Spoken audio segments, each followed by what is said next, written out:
ఆహా ఏమి రుచి అనరామై మరచి రోజు తిన్నా మరి మోజే తీరనిది తాజా కూరలలో రాజా ఎవరంటే ఇంకా చెప్పాలా వంకాయేనండి. ఈ పాట ఊరికే రాయలేదేమో కదండి.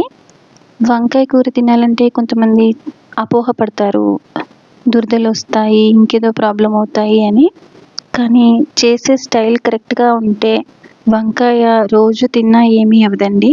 ఎలాంటి ప్రాబ్లమ్స్ రావు. ఇంకా ఎన్నో రకాలుగా మేలు చేస్తుంది కూడా.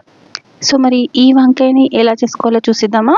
మీకు తెలుసు కదా! వంకాయని మనం ఎన్నో రకాలుగా చేసుకోవచ్చు. కానీ నేనిక్కడ చాలా సింపుల్‌గా వంకాయ కన్నర్ రాకుండా ఎలా చేయాలో చూపిస్తున్నాను. సింపుల్ వంకాయ కర్రీ కోసం ఒక 2-3 స్పూన్ల ఆయిల్ తీసుకోండి. అందులో మినపప్పు, శనగపప్పు, ఆవాలు, జీలకర్ర వేసి బాగా ఫ్రై చేయండి.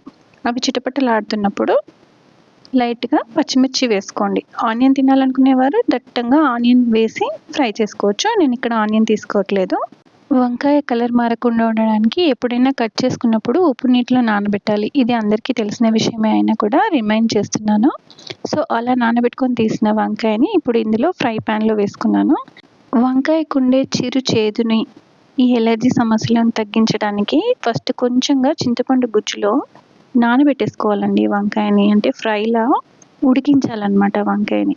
అలా ఉడికిన వంకాయలో మనము ఉప్పు, పసుపు, ధనియా పొడి, నువ్వుల పొడి వేసుకొని వంకాయ చేసుకుంటే గనక చాలా బాగా కుదురుతుందండి. ఒకసారి మీరు ట్రై చేయండి. ఇది వంకాయ ఐరన్‌కి, జీర్ణక్రియకి చాలా యూజ్ అవుతుంది. షుగర్‌ని తగ్గిస్తుంది. వంకాయలో మనకి folate, potassium, magnesium, B3, B6, beta carotene వంటి ఎన్నో పోషకాలుంటాయండి. వీటి వల్ల గుండెపోటు రాకుండా ఉంటుంది. ఏ కూరనైనా మనం చేసుకునే పద్ధతిలో ఉంటుందండి. మనకు పడుతుందా, పడదా అనేది. ఇంకా అయినా పడకపోతే మనం చేసేదేమీ లేదు. ఒకసారి ఇలాంటి సింపుల్ వంకాయని చేసి మీకెలా వచ్చిందో కామెంట్ రూపంలో చెప్పండి. నచ్చితే లైక్ చేయండి, షేర్ చేయండి. ఛానల్‌ని సబ్స్క్రైబ్ చేసుకోవడం మర్చిపోకండి. Thank you.